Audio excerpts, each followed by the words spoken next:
L'évangile ne peut pas être entravé. Les Écritures rapportent comment des personnes anti-évangéliques ont persécuté le christianisme dans l'intention de réduire les croyants au silence.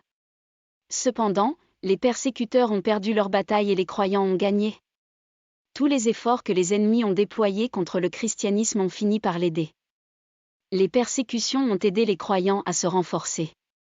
Un exemple d'expérience de persécution qui s'est transformé en succès de propagation de l'évangile est rapporté.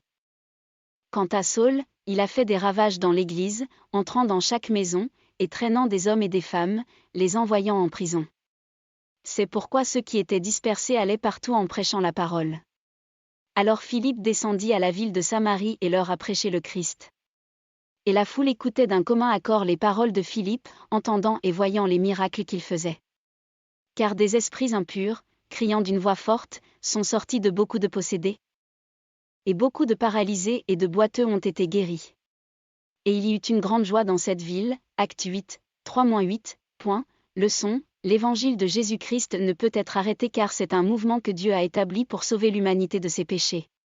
Toute opposition lancée contre la propagation de l'évangile ne fera que l'aider à se propager davantage. Puisque le Saint-Esprit réside dans les évangélistes de Dieu, il les motive à survivre dans des situations de stress. Leur onction donnée par Dieu ne peut pas être dormante, ils doivent prêcher l'évangile. Les évangélistes sont les instruments de Dieu spécialement conçus pour l'évangélisation, ils doivent prêcher l'évangile et peupler le royaume de Dieu. La prière, cher Jésus-Christ, je reçois ta grâce et ton onction pour prêcher l'évangile par la foi. Donne-moi, par ton Saint-Esprit, le pouvoir de prêcher l'évangile et d'étendre ton royaume. Que tout effort de Satan pour faire échouer ma mission d'évangélisation échoue. Que les oppositions contre mes services d'évangélisation soient frustrées. Que ton Saint-Esprit me donne le pouvoir de propager ton évangile sur terre, sur mer et dans les airs.